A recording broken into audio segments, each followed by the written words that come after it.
We came here, as those of you know who've read The Other End of the Leash, we came here with all these behavioral predispositions, many of which have a profound effect on how we relate to our dogs.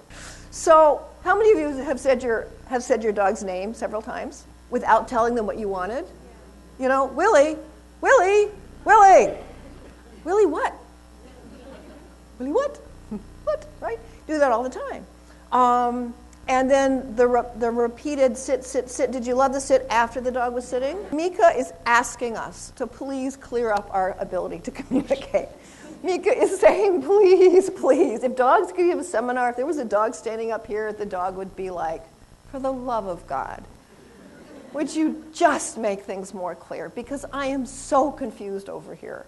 He tells a great story of a dog in training, a police dog, and he was chasing after a perp, and they got into this dark warehouse, and they knew there was somebody they were supposed to be chasing. The bad guy was in there, and it's dark, and it's scary, even though it's just a setup, and all of a sudden the dog goes like, rawr, rawr, rawr, rawr, rawr, rawr, in this corner.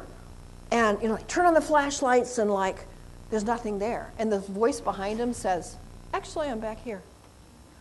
The air currents in the building were such that because of the way the sun was hitting the building earlier in the afternoon, the warm air had moved the scent away from the guy, and it was pooling in this other corner. And the scent was strongest in that corner. So that's where the dog alerted. So the dogs are going after the strongest scent. They're not necessarily going after what you think they're going after. Message, meaning, right? We're saying find the object. They think we're saying find the strongest smell. First of all, let's look at barking, because that's the most common vocalization. I wanted to make one point here about discriminating growls from other vocalizations. This can get a little tricky. How many people have heard a Rottweiler, when you ask them to lie down, go,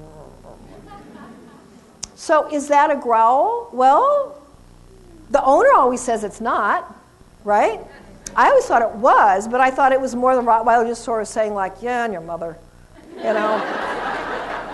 Yeah, lie down. You know, your mother eats kitty litter. But I don't know. I have to tell you, Willie has what I call, dog odor, a moan. So when he and I are lying spooning and I'm rubbing his belly, or he loves to put his head against my head and my neck, and of course I just hate it. And he goes like, and I do it back now. We have this little talk. It's like, we sort of moan back and forth.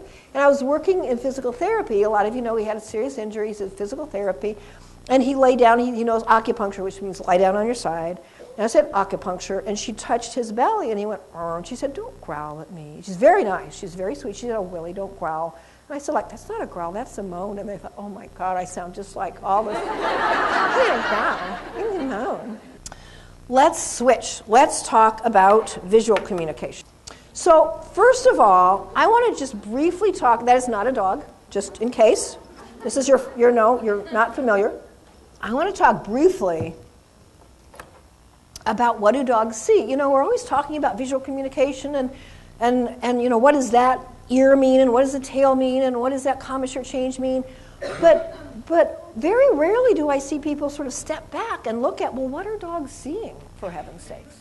Conflicted. Excellent. That is exactly what I would say. Excellent. Did you get that?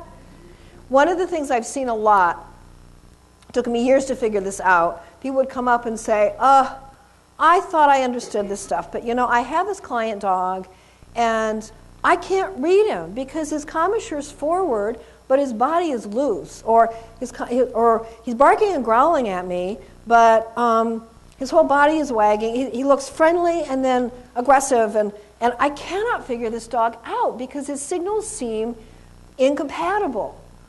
And it took me years to be like, yes. His signals are incompatible. The dog is in conflict.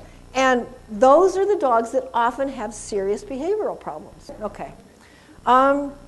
Let's start. We're going to break things apart now. We're going to end the day breaking things into little pieces.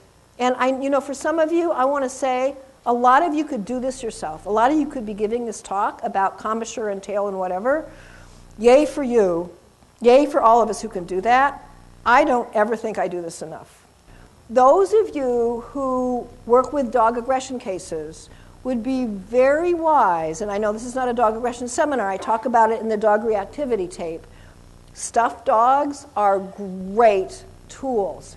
Get a medium to large size one. They are wonderful tools. Be very careful with them because inherently they're stiff and in a threatening posture.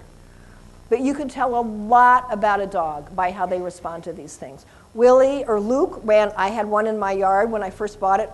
Luke ran up to it, circle wagging, hello, hello, I'm a dog, you're a dog, hello, I'm a dog. Pippi was like, oh, hi, I'm hi. And Tulip was like, okay. So I mentioned that play bows are highly, first of all, that they're unique. They're also really stereotyped. And what I mean by that, there's very little variation in how they're given. Play bows are a play bow between a wolf, or a coyote and a dog, or a dog and a polar bear. But dogs will play bow to just about anything that they want to play with, including people. And all across the taxonomic map, canids' play bow looks very, very similar. One of the impressions I get is that the dog whose tails naturally tend to be up at the base, vertical at the base, tend to be the dogs who there are, if I may use this word, status-related issues with. You know, whippets and greyhounds don't walk around with their tails like this. And you don't see a lot of those kind of issues when you're an applied animal behaviorist with whippets and greyhounds, all right? Huskies, Jack Russell Terriers, Pugs, no.